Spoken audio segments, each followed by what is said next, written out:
Bismillahirrahmanirrahim. Assalamualaikum warahmatullahi taala wabarakatuh dan selamat sejahtera. Saya Cikgu Rozlina binti Abu Bakar dari SMK Taman Tasik Taiping. Hari ini kita akan belajar kemahiran menghurai isi karangan bagi karangan yang kehendak soalannya faedah. Baiklah, anak-anak didik sekalian, inilah contoh soalan yang akan kita gunakan pada hari ini. Dasar utama kegiatan co-kurikulum adalah sebahagian daripada kurikulum kebangsaan rujuk Seksyen 18 Akta Pendidikan 1996 Akta 550. Kurikulum kebangsaan ialah suatu program pendidikan yang termasuk kurikulum dan kegiatan co-kurikulum yang merangkumi semua pengetahuan, kemahiran, norma, nilai, unsur kebudayaan dan kepercayaan untuk membantu perkembangan seseorang murid dengan sepenuhnya dari segi jasmani, rohani, mental dan emosi serta untuk menanam dan mempertingkatkan nilai moral yang diingini dan untuk menyampaikan pengetahuan. Petikan di atas menjelaskan dasar pelaksanaan aktiviti co-kurikulum di sekolah kepada golongan pelajar. Bincangkan faedah-faedah yang anda peroleh dengan menyertai pelbagai aktiviti co-kurikulum di sekolah. Anak-anak, seperti biasa, kita perlu membaca soalan dengan teliti, kemudian kita perlu menganalisis kehendak soalan, tema dan pihak yang terlibat untuk menghurai karangan kita ini. Baiklah, ini merupakan analisis soalan kita sebentar tadi, iaitu temanya aktiviti co-kurikulum di sekolah. Siapa atau pihak yang terlibat ialah saya dan kehendak soalan ialah faedah. Di sini disenaraikan contoh isi yang boleh kita masukkan dalam huraian karangan ini, iaitu mengisi masa lapang dengan aktiviti yang berfaedah, mencungkil bakat, mengukuhkan perpaduan, membentuk disiplin diri dan membentuk keyakinan diri dan jati diri. Untuk menghasilkan huraian karangan yang menarik dan matang, kita perlu memastikan bahawa huraian kita mengandungi 4 elemen ayat ini, iaitu ayat tajuk, ayat huraian, dan huraian ini perlulah terdiri daripada beberapa ayat huraian diikuti dengan contoh yang relevan dan seterusnya berakhir dengan ayat impak. Kita mulakan dengan kemahiran untuk membina ayat tajuk. Maklumat yang perlu ada dalam ayat tajuk kita ialah tema, isi dan siapa. Kita perlu memastikan ketiga-tiga elemen ini terdapat dalam ayat tajuk kita bagi memastikan ayat tajuk yang kita bina itu menarik dan matang. Di sini cikgu tunjukkan cara untuk mempelbagaikan ayat tajuk. Cara yang pertama, kita boleh menyusun ayat tajuk kita bermula dengan tema, diikuti dengan siapa ataupun pihak dan isi. Contoh ayat, aktiviti co-kurikulum di sekolah merupakan wadah yang efisien untuk saya mengisi masa dengan berfaedah. Cara yang kedua, kita boleh menyusun atur ayat tajuk kita bermula dengan siapa, diikuti dengan isi, kemudiannya tema. Contoh, saya dapat mengisi masa lapang dengan berfaedah apabila saya menyertai aktiviti co-kurikulum di sekolah. Dan cara yang ketiga, kita boleh menyusun atur ayat tajuk kita bermula dengan isi, diikuti dengan siapa dan seterusnya tema. Contoh ayat tajuk, masa lapang dapat diisi dengan berfaedah apabila saya menyertai aktiviti co-kurikulum di sekolah. Jadinya bergantunglah kepada murid-murid sekalian hendak memilih mana-mana variasi mengikut cita rasa masing-masing. Setelah selesai membina ayat tajuk, maka cabaran yang seterusnya ialah untuk kita menghurai isi karangan kita. Tindakan yang boleh kita lakukan untuk mencari idea huraian ialah dengan meletakkan kata tanya mengapa pada ayat tajuk kita tadi. Kata tanya mengapa ini tidak kita tuliskan, cuma kita tanya diri kita sendiri. Mengapa aktiviti co-kurikulum di sekolah dapat mengisi masa lapang dengan berfaedah? Apabila kita bertanya soalan sebegini, secara tidak langsung, otak kita akan dirangsang untuk mencari idea jawapan yang relevan kepada soalan tersebut.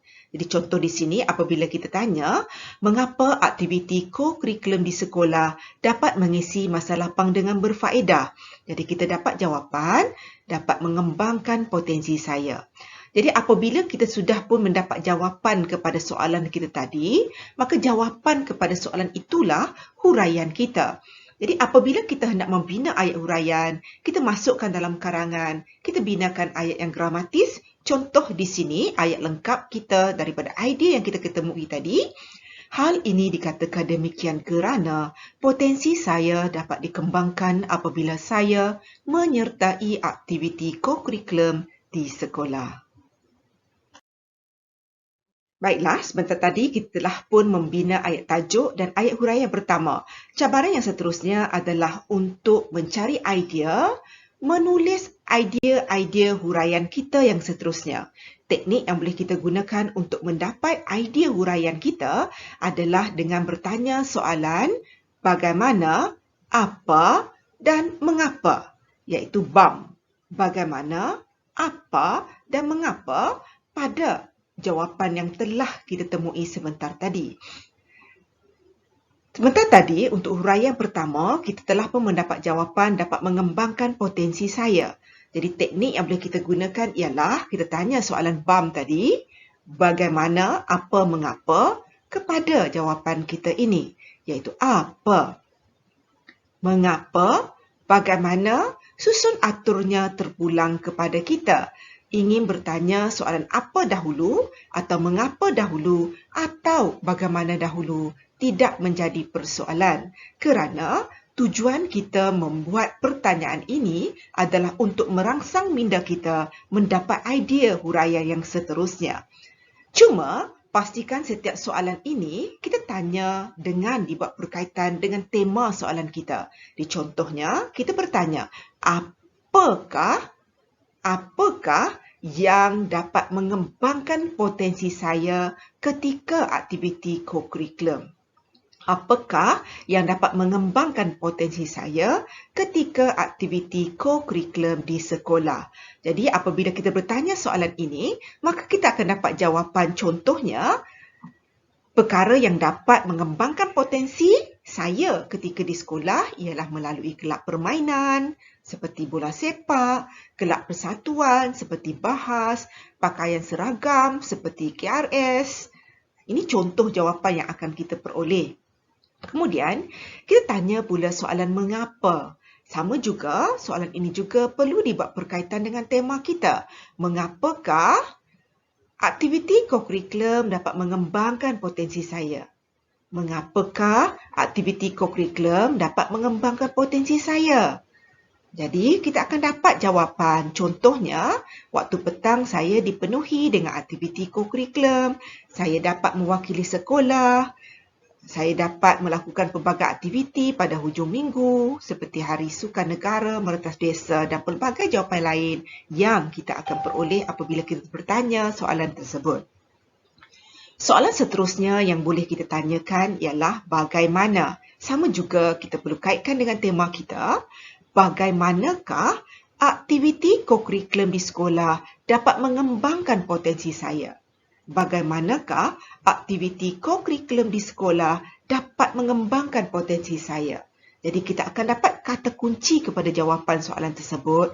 Contohnya perkemahan, pertandingan, berlatih beberapa jam ataupun beberapa hari, membuat latihan tambahan di rumah, itu berlatih sendiri dan pelbagai jawapan yang lain. Kesemua idea jawapan inilah merupakan ayat huraian kita yang seterusnya. Baiklah, sekarang cikgu tunjukkan pula contoh ayat lengkap bagi idea-idea yang telah kita jumpa sebentar tadi. Contohnya tadi bagi soalan mengapa, antara idea yang kita jumpa ialah waktu petang. Jadi, kita binalah ayat lengkap berdasarkan idea yang telah kita jumpa sebentar tadi. Contohnya, aktiviti kokurikulum akan menyebabkan waktu petang saya terisi dengan pelbagai aktiviti yang dapat meningkatkan ilmu dan kemahiran saya dalam pelbagai perkara. Seterusnya, bagi soalan bagaimana tadi, antara kunci jawapan yang kita jumpa ialah pertandingan dan sejam sehari.